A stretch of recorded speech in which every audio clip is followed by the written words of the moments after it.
that might have come from a cargo hold. Concannon had talked about the ribbons of steel with others who had been to the wreck of Titanic, but none of them had seen anything like them. "Where are the pictures?" Chatterton asked. "No pictures," Concannon said. "It was at the end of a 5-hour dive and we were out of videotape." "What about stills?"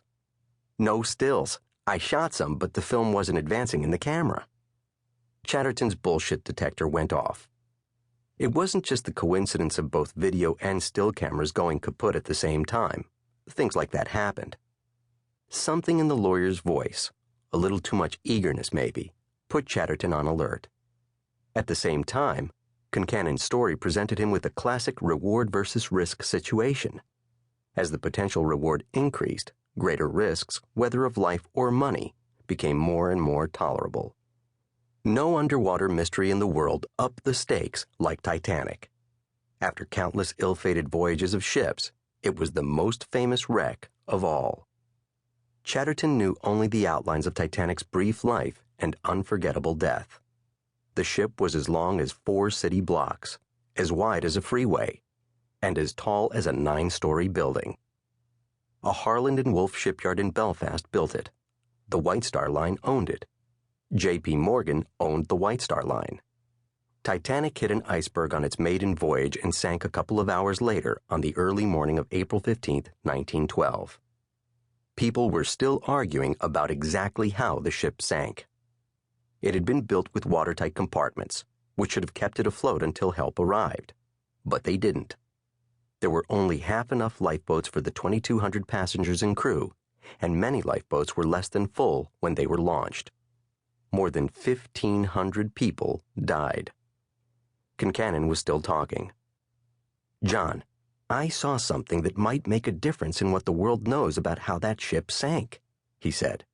"I can take you right to it. I wrote the coordinates in my notebook." "Who else has seen these ribbons of steel?" Chatterton asked.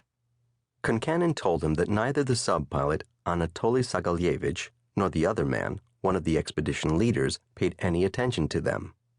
Why not, Chatterton thought. What he said was, "Let me think about it, Dave." Concannon told Chatterton he needed a decision right away. The Russians who owned the mothership Keldysh and the 2 Mir subs were provisioning for the whole summer of Titanic charters that very week. They had to know if Chatterton wanted the last slot of the year in August. Concannon sounded like a telemarketer trying to close a deal. Chatterton said he would be in touch and hung up. There was something not quite right about Concannon, but another voice was telling Chatterton that if he and Kohler found out what had happened to Titanic, their discovery and identification of U-869 would pale by comparison. Without taking his eyes from the road, Chatterton punched his speed dial to call Kirk Wolfinger, a documentary filmmaker with whom he had been working since the U-boat movie. In 1996, Wolfinger had been scouting for a good story about World War II German submarines and running into one crackpot after another. At the same time, an insane coincidence, Richie Kohler called Nova to ask if the series producers might be interested in the U-boat that he and another diver had found but not yet identified. Nova referred him to Wolfinger. Wolfinger said U-boat leads were like UFO sightings, so how about some proof? A week later, Kohler showed up at the Nova office in Boston carrying a dinner plate. "This came from a submarine off the coast of New Jersey," Kohler said. "Nobody suspected it was there before John Chatterton and I found it. Nobody knows why the sub was there. We intend to find out." Kohler flipped over the plate, revealing the swastika embossed on the bottom. "We do know it was a Nazi U-boat." The Nova boss actually gasped. "We'll do it," he said. 4 years later, Hitler's Lost Sub aired on PBS. A literary agent in New York put Chatterton and Kohler together with a writer who turned their story into a best-selling book, and Wolfinger, Chatterton, and Kohler parlayed Hitler's Lost Sub into deep-sea detectives. "Kirk, my man," Chatterton said when Wolfinger answered the call. "What do you know about Titanic?" "What do you have there, John, a sunken treasure story?"